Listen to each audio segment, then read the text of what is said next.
Lesson 14, Muladhara Chakra.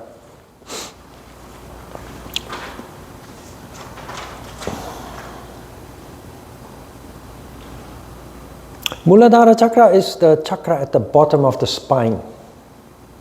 It is the root of our existence, basically.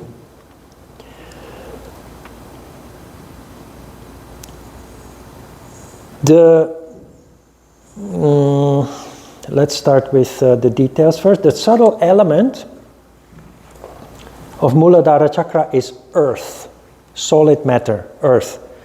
The chakras up to the throat chakra each have an element related to them. There's earth, water, fire, air, and ether. The Korean flag has 4 elements. In yoga there are 5. So the subtle element is earth.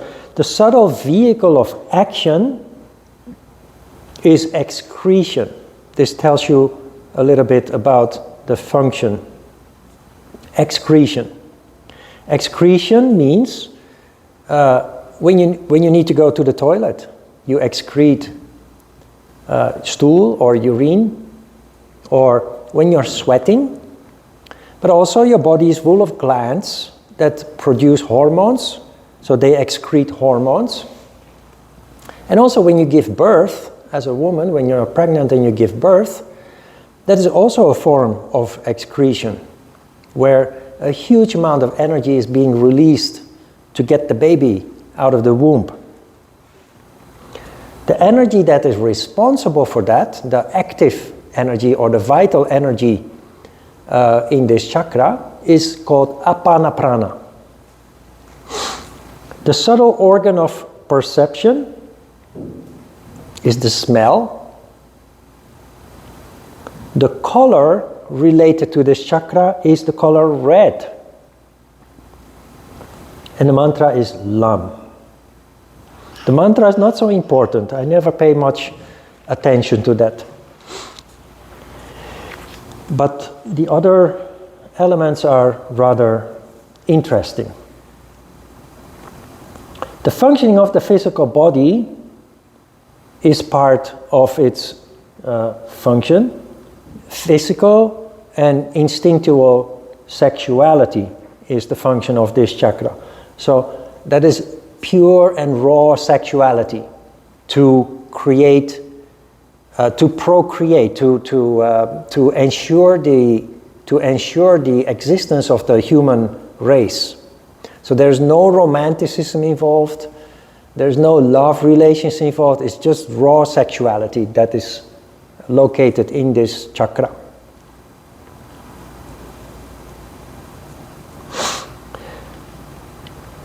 The characteristics for this chakra are the need for security and safety, and the developmental stage lies between the ages 0 and 7. When the energy in this chakra is in sattva, you experience a sense of safety, and that is something that everybody pursues in life instinctively. That is why we build a house. That is why we build a fence around the house. That is why we stay in jobs that give us a salary even though we don't like that job. We stay in relationships even though we fight a lot, just because it gives us a sense of stability and safety. When people are lacking safety, they become very restless.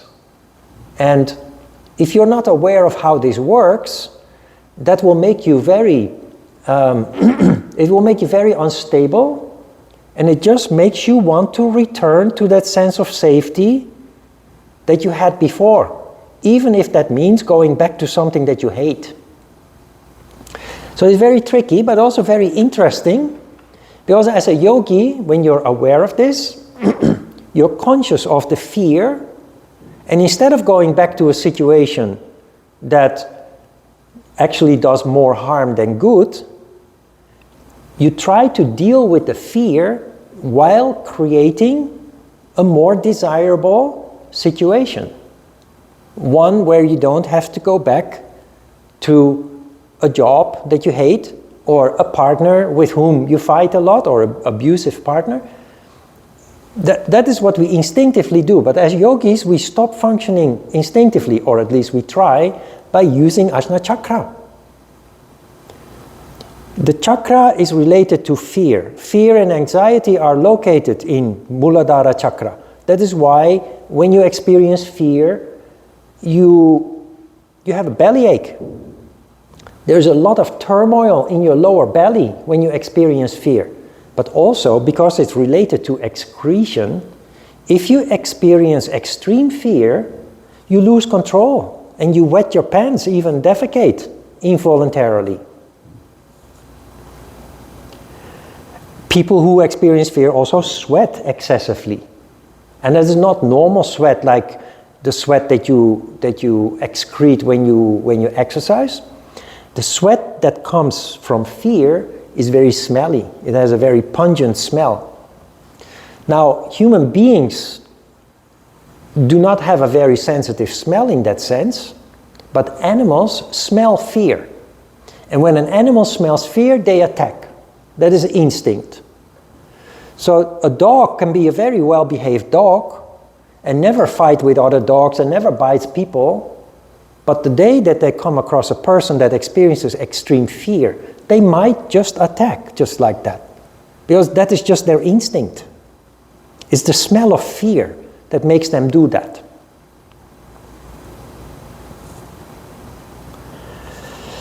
Very important is the developmental stage of this chakra, being between birth and the age of 7. It is very important for babies and toddlers to have safety, security, and stability. Because it is the developmental stage. If that developmental stage is disturbed, it will carry on into their adulthood. Their life will be disturbed even when they are adults. So people who portray distorted behavior, where it comes sexually distorted behavior, people who are incapable of mature relationships when they are adults, you can trace that back to the first 7 years of development. Children that experience instability and anxiety because of the environment not being stable, they wet their pants. Even when other children have already stopped wetting their pants, they still wet their pants, or they wet their bed at night. Because the fear triggers the excretion, makes them lose control from the bladder. And what often happens, because we don't understand it, is we punish children. We humiliate them. We say to them, hey, listen, your brother, your sister, or your friends, they have all stopped wetting their pants, but you are still wetting your pants. And it only makes things worse. It increases the anxiety, it increases the sense of unsafety. If you understand how this works, instead of punishing them, you just try to create a better, more stable environment. You try to figure out why they are experiencing this instability and to try to correct that.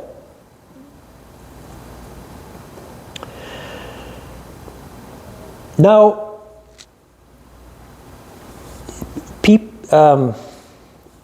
the smell function is related to this chakra. Each chakra is related to a sense: the hearing, sight, touch, taste, and smell. Now, when there is disharmony in Muladhara chakra, your body smell is not pleasant. However, Ajita always jokingly said, a yogi smells like roses. What that means is that when there is harmony in Muladhara chakra, you have a pleasant body smell, an attractive body smell. Now listen to this. This is very important. Something that most people overlook when they choose a partner is the element of smell. Because dogs have a very strong smell, and it is their most important smell. Most animals do. Human beings, however, the most important sense is the eyesight. So all decisions that we make are based on what we see. And of course, it's not that simple. There are other considerations, but often calculating and based on conditions. But maybe you have noticed that maybe you have experienced in life that you found a person very attractive at first sight. Right? And there's a person that you want to be with. But the moment that you came very close and you were actually able to smell their body smell, if that body smell was not good, because their Muladhara chakra is not harmonious, you immediately feel revulsion. The opposite is also true. You can meet a person that at first sight you don't really find very attractive. But now you come close to that person, you smell their body scent, and you fall in love with them. Most people do not realize this consciously, but smell is actually very important in the person that you choose to be with.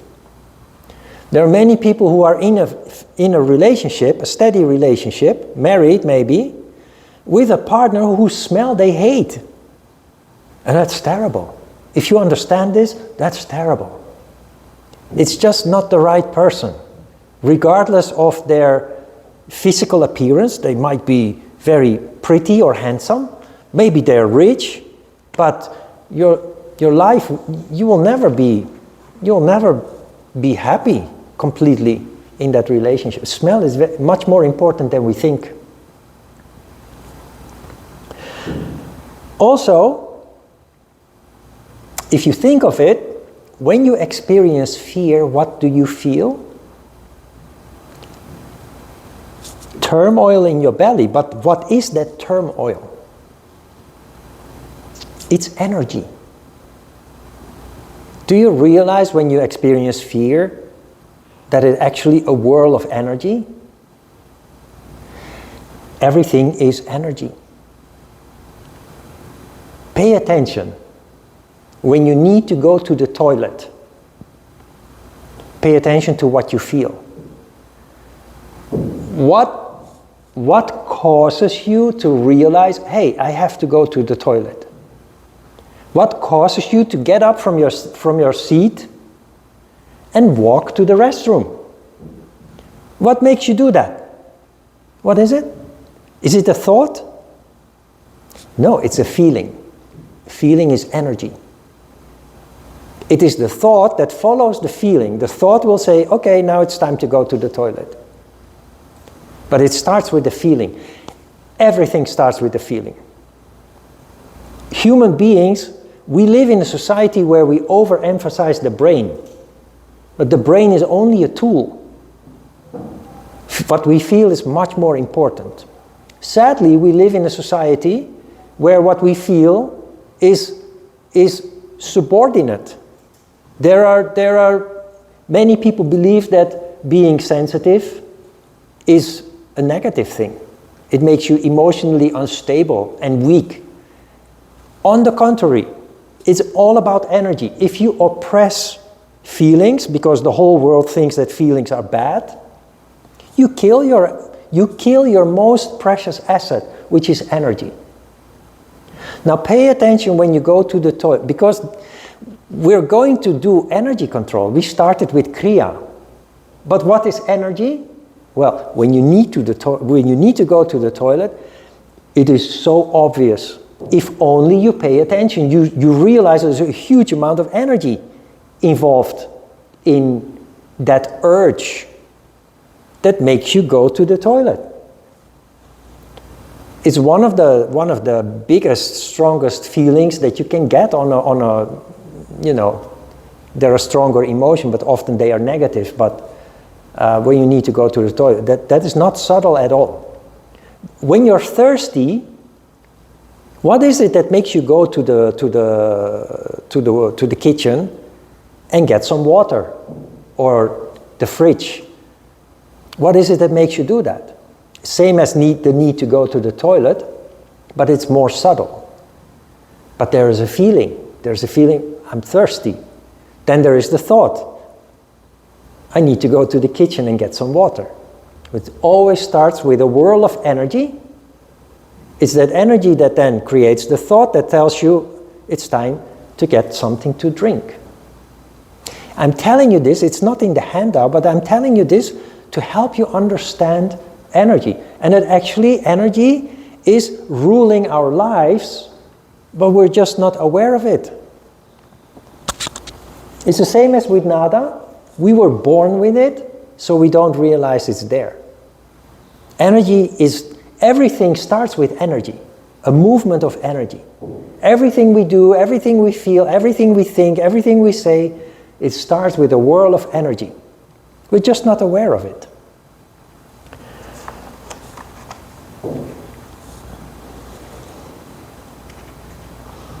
So, I mentioned already in Rajas, the chakra expresses itself in excretion, hence the turmoil that you feel when you need to go to the restroom. There's this huge whirl of energy in your belly. Even if you need to go to the restroom, but there is no restroom available, it makes people very, very uncomfortable. Great agony occurs as a result. It's energy.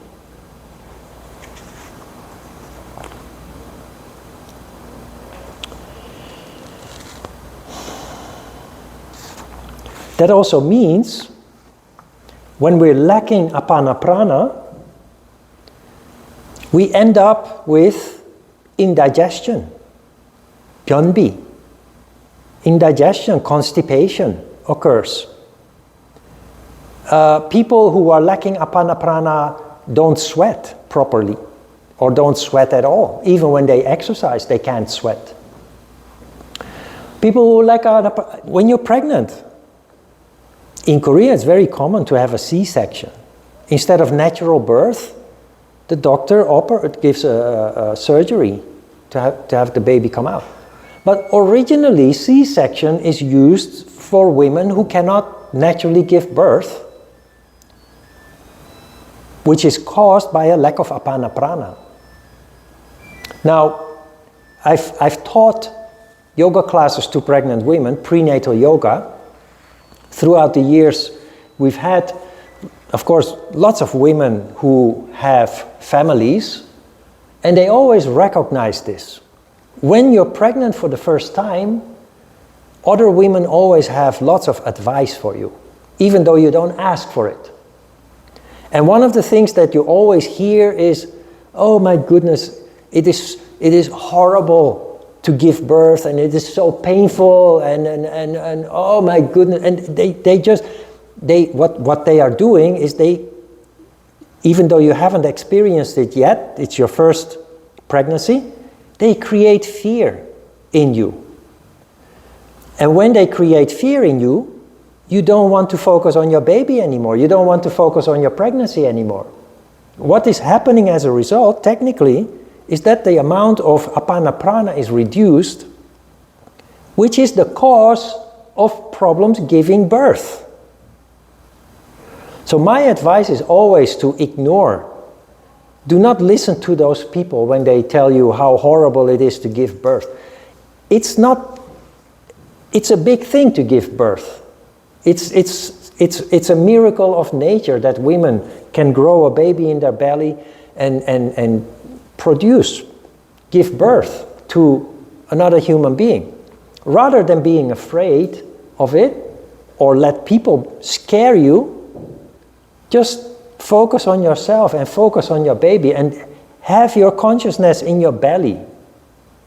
If you keep your consciousness in your belly, apana prana keeps flowing. The moment that you need it, apana prana is produced, and your body will have an enormous primordial strength to push the baby out of the womb. But this is not possible without apana prana. then many people, out of fear, they block off Muladhara Chakra, and with that they reduce the availability of Apana Prana. And that is where trouble occurs with digestion, giving birth to babies, and sweating, but also because your body has all those glands in the body that produce hormones and other substances that we need to function properly. Those glands are also not functioning properly. We have a lack of all these hormones and other substances that they are supposed to produce. So we start suffering overall from the lack of Apana Prana. When you practice yoga, if you start with asana, you're already in the process of freeing that energy that got stuck. Every time that you bend and stretch, you stimulate energy. Apana Prana, Muladhara Chakra, is stimulated especially when you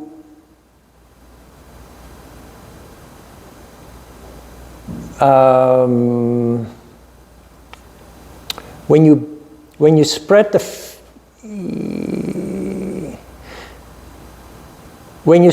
feet, you stimulate Muladhara Chakra. When you spread the legs, when you bend at the hips, you stimulate the chakra above that, Svadhisthana Chakra. And when you do an exercise where you bend a leg, you stimulate Manipura Chakra. I will mention it again in following classes. Maybe you can write it down.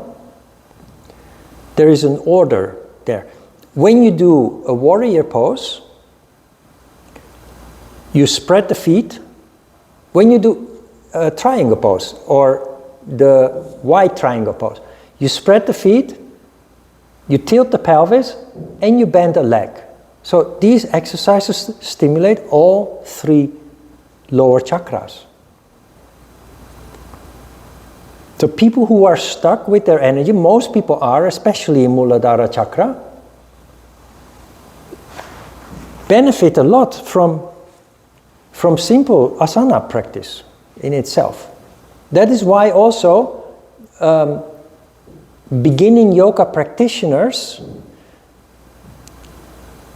in the beginning stage, we need to focus a lot on asana practice. You cannot do energy control or higher levels of meditation if the energy is still stuck on various levels of your chakras, of your being. So you start with asana practice. More and more energy is being freed. Energy that was stuck before is now being freed. And you then start using that for energy control and meditation. And in the process, you become stronger and healthier.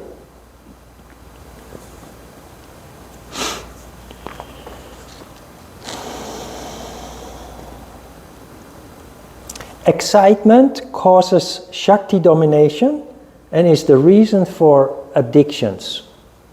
All addictions in one way or another are caused because we enjoy the rush or the excitement that comes with it. You know, people have this strange habit of seeking excitement by doing dangerous things.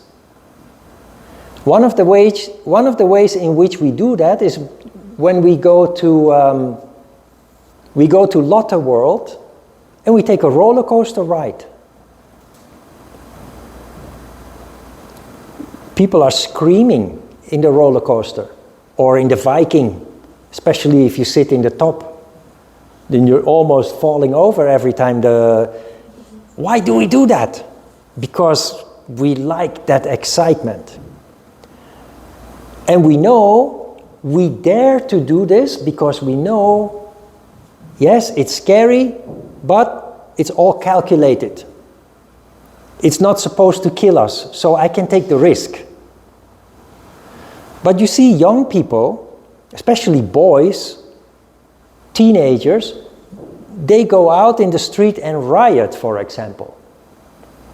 In restless societies, older people don't riot. It's teenagers, especially boys, that go out and throw stones and try to fight with the authorities. That's not because they are ideologists, not because they think about society or injustice. It's the excitement that makes them do that.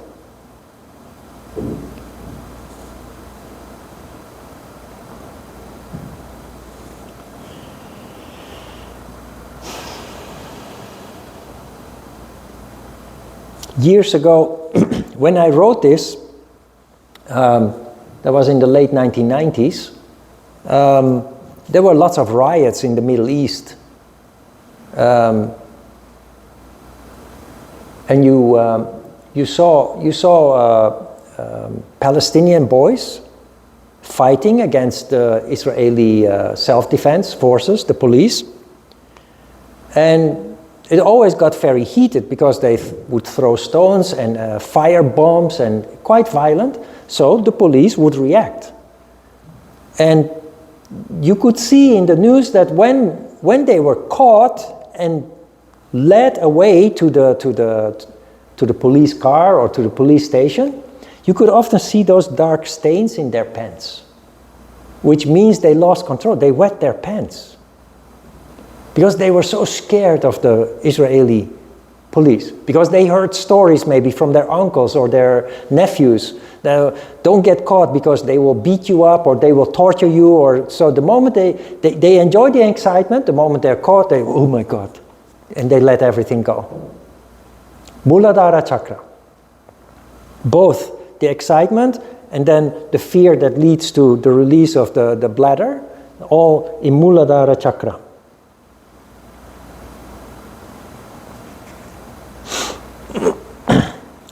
The color red also, that's interesting. Have you ever thought about that? Why have you been to Amsterdam?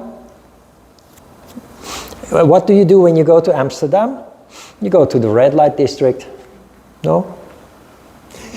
Everybody goes to the red light district.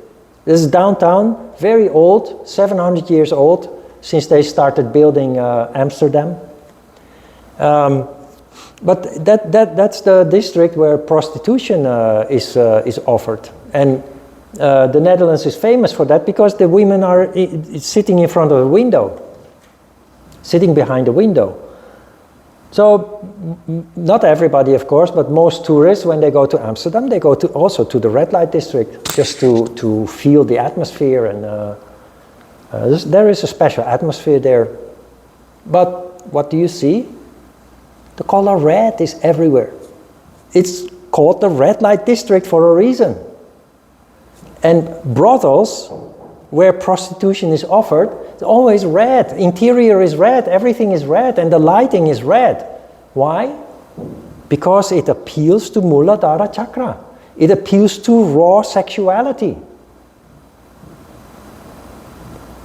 You may not realize it, but color has a huge influence on how we function. Just like we don't realize how much smell is influencing our decisions and how we function. Pay attention. Color. Every chakra is related to a color, and you will also be able to understand why you have a certain favorite color. What is your favorite color? Most people is blue. I said most, not everybody. There's a reason for that. We will come back to that when we talk about the other chakras. Very interesting. It all starts making sense when you learn how it all works. Everything has a purpose and a reason, and everything, even though we're not aware of it, influences how we act and react in daily life situations.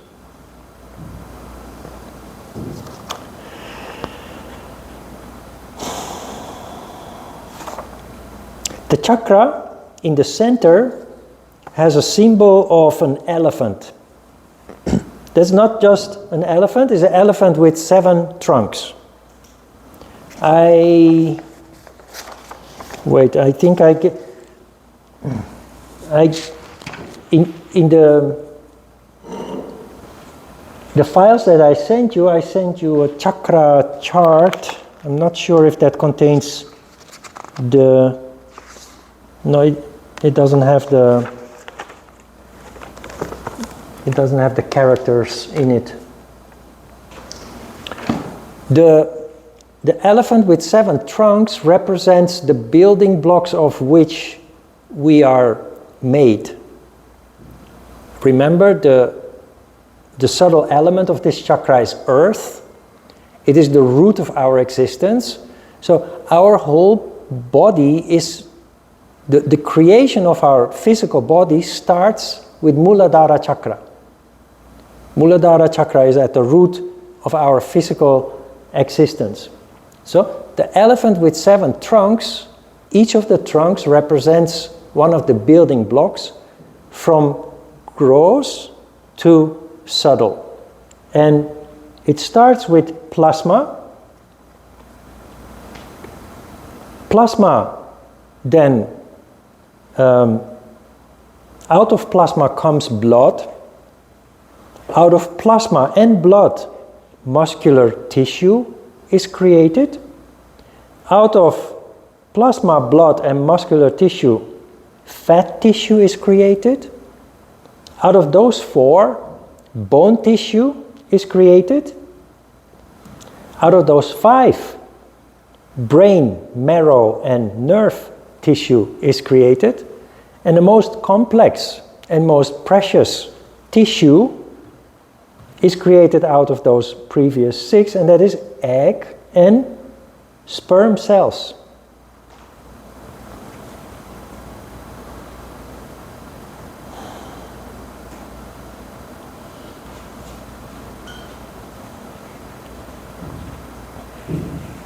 When you have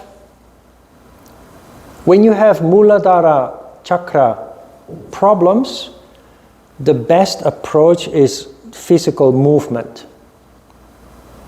Asana, of course, is ideal because it's very measured, but just a walk in the park, just walking, or swimming, or cycling, any kind of movement will lead to a better functioning and healthier Muladhara chakra. Many therapies for people who are traumatized, which means they underwent extreme fear in one situation or another, many therapies or most therapies contain an element of exercise. One exercise or another. There's always movement as part of the therapy because of energy.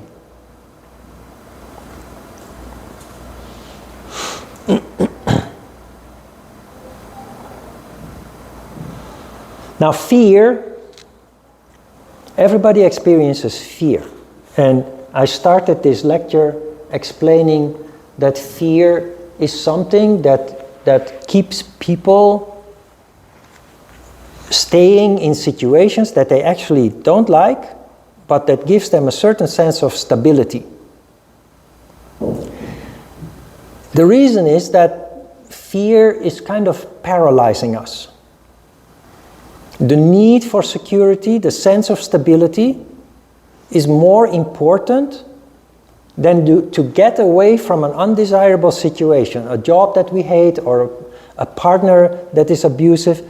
That is subconscious. Now, what is the opposite of fear? The opposite of fear is courage. Is courage something that you can learn?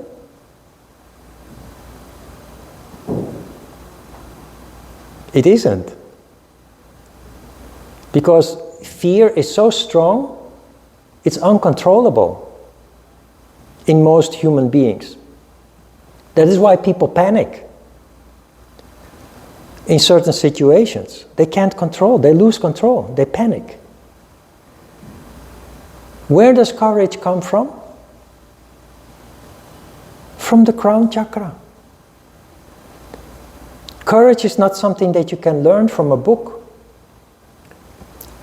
A person can teach you something about courage, but you cannot say, from today I'm going to be courageous. Because the moment you're confronted with a situation that causes fear, you will lose control and you panic. When you practice yoga, you automatically obtain the characteristic of courage. Does that mean that you have no fear anymore? Absolutely not. You may even experience fear more strongly than before or than other people. But with the big difference that from now on you are aware of it. When you are aware of it, you can at least try to control it. But more importantly, through the crown chakra, you understand the fear, why it is happening, and you understand what you need to do to deal with it. Instead of going back to an undesirable situation, you will try to find a solution. Instead of oppressing the fear, you try to create a new situation where that fear is not necessary anymore. And that requires courage. Because human beings, we seem to be very sophisticated beings, but we're very simple. We're actually very simple in the way that we function. Nobody likes to experience fear, so we just go back to a situation where we don't want to be. Or maybe that is even the cause of the fear. When you develop as a yogi, in the package is courage. And courage, you will see when you look around, people with a big mouth, people with big muscles who try to scare you and impose themselves on you, those are the people suffering from the biggest fear. And they try to cover that up with their aggressive behavior. Really courageous people, they don't stand out. They are the quiet ones. They are the ones that you wouldn't notice if you were in a group of people, and you wouldn't just know. They don't stand out. It's the quiet ones.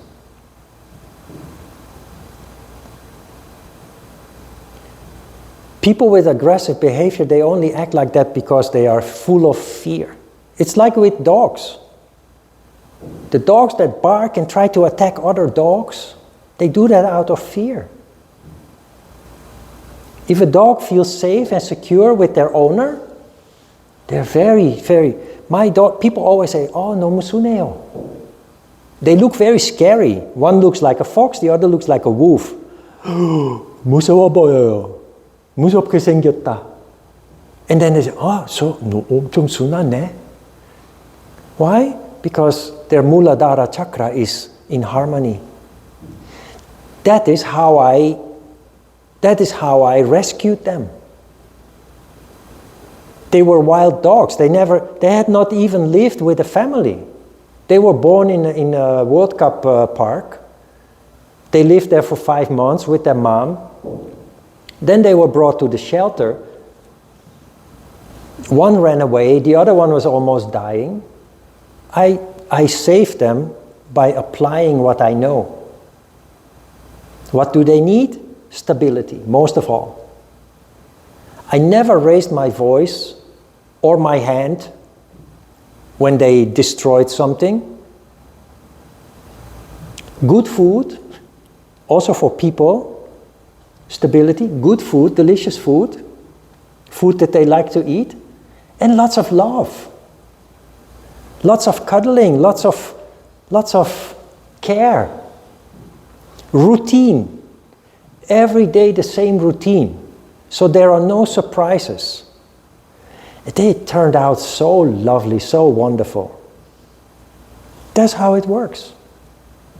If you understand that and you have children later on, or maybe you already have children, this will greatly improve their situation, their condition. And if you deal with a difficult dog or cat, usually it's a dog, cats are usually not so, but cats too.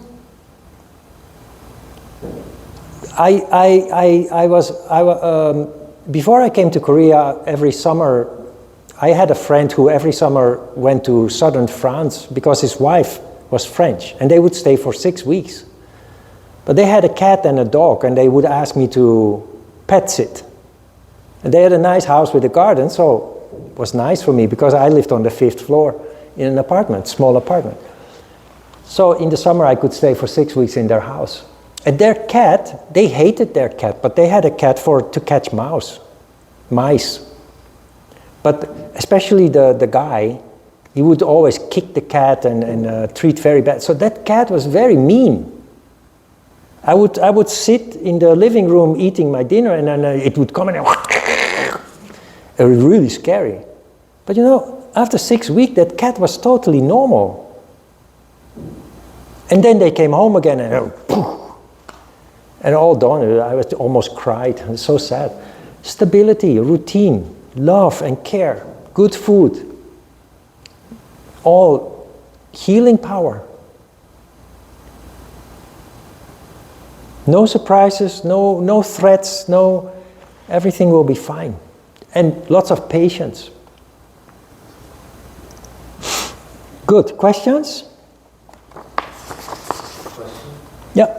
If you're tired without particular reason, would that have to do with Muladhara? Not necessarily. When you're tired, it's because you spend a lot of energy.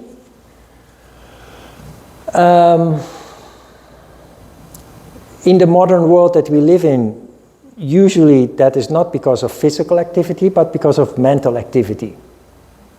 Now, when you're on the path of yoga, you're mentally very busy because you become aware of many things that you were not aware of before.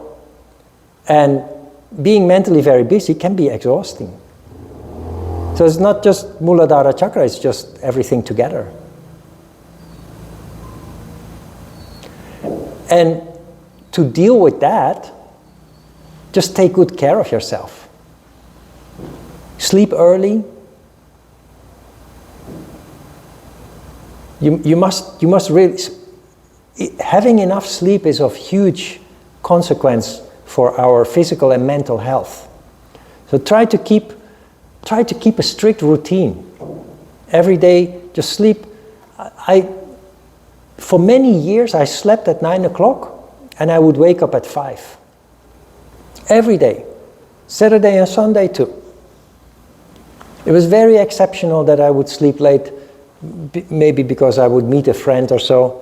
But every other day, just 9 o'clock, I would sleep. 7 o'clock, I would take a bath. Then I would read a book. 9 o'clock, I turn off the light. Very boring, but very powerful.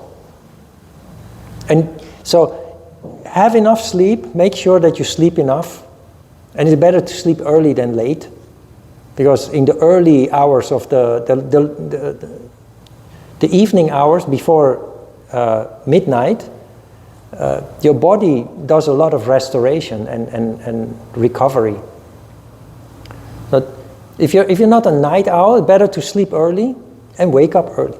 And healthy food, stay away from the junk food. You know, it's known that supermarkets, 70% of all the foods are super processed foods.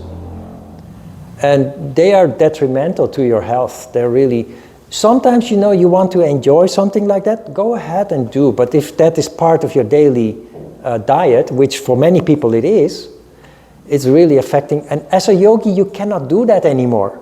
That is what is exhausting. You need to do everything to maintain your most precious asset, and that's energy. And that's food, exercise, and rest in a balanced way. The rest is a matter of process. The mind will become calmer, and with time passing, you find all the answers in that way. It's a mental activity. The Hatha Yoga Pradipika in chapter 1 also, it says that, you know, when you start out on this path, you need to focus only on that. Because you're going to need all your energy for it in the first stages of that development. That's why people go to a monastery or a temple. If you're really interested in the spiritual path, you don't go for a retreat. That is a modern thing. You go to a temple and you stay there for 3 years, or a monastery, and in those 3 years you become a new human being, like what yoga does with people. A transformation takes place. Then there's also the reason why temples have a very strict schedule. Sleep early, wake up early, exercise, meditate, work in the garden, and eat very healthy food, only natural food. It's the same. Only we are not in a temple, we have to do it ourselves at home. So it requires discipline, and that's not always easy. Also because maybe you have a family to take care of, or you have a busy job, early morning to late at night. There are so many things that can actually disturb that process.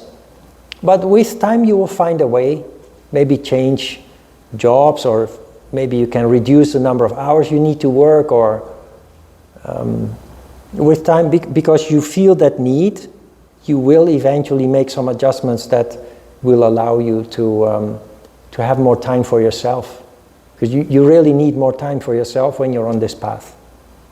That's not being selfish.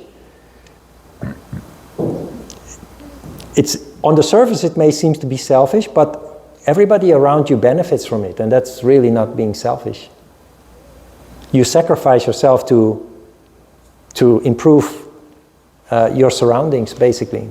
That's what you're doing in the end. All right, let's have a short break.